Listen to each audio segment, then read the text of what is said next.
มาส่งพี่น้องเสียงครับเมื่อในคาตีเลยมาลงวิดีโอปันแต่มีรถมีกาค่ะนะยอมบอกว่า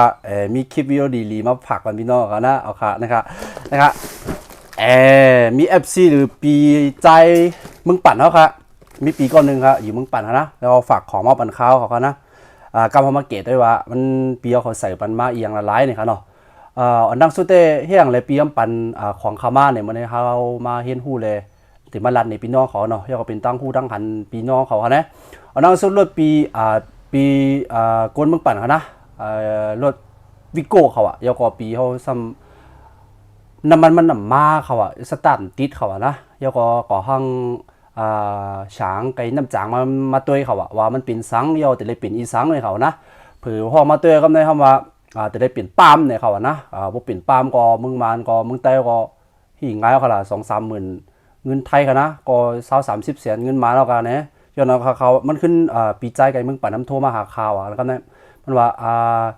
ขอห้องมันมาตัวว่าเป็นเดี๋ยวเลยเปลี่ยนอันไหนว่าจังมันเล็บใจเนี่ยน้องเนี่ยวะนะคำว่ามันไปใจปีลองเปลี่ยนด้วย1 2 3เจ้าในก่อนคาเล่ในเขาว่านะคำรัดก่อนจังนั้นแล้วก็ปีย่ำกว่าออกให้ย่อก็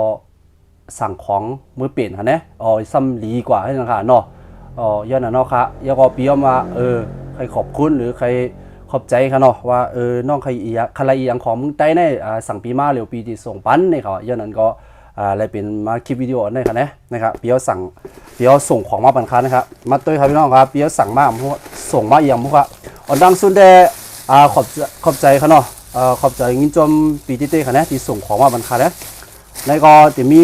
นะครับนึกเป้ครับนะมือได้หวานเจี๊ยบครับมือได้น้ำเขาเนี่ยนึกเป้ครับนะเปียวสั่งมาส่งมาปันค้าแล้วนะครับนึกเป้ครับมีเป็น3-4 ถุงกันเนี่ยเดี๋ยวก็ปียครับยังมาปียมันได้ปีเจ้าค่ะเนี่ยมันได้เป็นผาเนี่ยเป็นลังค่ะเดี๋ยวเขารู้ขอบใจอย่างน้ำค่ะมันได้กำขดิเจียกมันปีน้องๆแล้วจำได้เสียงเลยค่ะเนี่ยเดี๋ยวเขารู้มึงไทยเนี่ยไรค่ะนะพวกมึงไทยเนี่ยเปิดอาหารเนี่ยไรเอาเข้ามาเนี่ยไรกันกี่น่ะแต่ก็กับเปียวคัดใจก็สูงกว่าวันค้าเขาเนี่ยขอบใจนะครับครับแล้วดูเว้ยพวกคนอยู่เมืองไทยในหูเขาเนี่ยว่ามันหาหยาบนะหาหยาบเรียกว่ามีอยู่นะห้ามอะไรครับปืนก็สั่งปืนก็ปืนพัดเอามาปั่นเขานะย่อมว่าเพราะว่าตำรวจเขาปืนยอบย่านเนี่ยก็มันผิดกฎหมายมันอีหยังของเขานะก้อยกับมันติเลยว่าเหือพี่มันติเลยว่าเหือพี่น้องเขามันอะไรเสียภาษีมันไรเสียภาษีมันไรจ่ายเป็นอาสุยามานค่ะเนาะย้อนนั้นเอาเข้ามาอะไรกันหน้านี่ครับมันจะว่ามันเป็นปัญหาเอียงลงรางมันใจกันนะเขาไรงานร้านง่ายๆก็เปิดไรเงินเปิดไรน้ำเมียนค่ะเนาะย้อนนั้นเปิดปันเอาเขาเมืองเปิดมาขายน่ะกันหน้านี่ครับพี่น้องเขามันยาวเนี่ยครับเนี่ยมาเปียครับ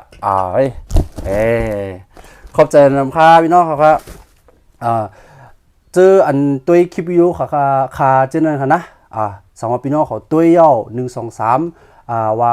อันไหนเป็นในอันไหนเป็นสังเวยพี่น้องเขาตัวหังละเอียดตัวหูย้อยตัวหังลอยๆนะตัวค่อยๆหังเข้าใจหังป่องใจก่อนลอยๆนะพี่น้องเขานะเพราะว่าป่องใจลอยๆเนี่ย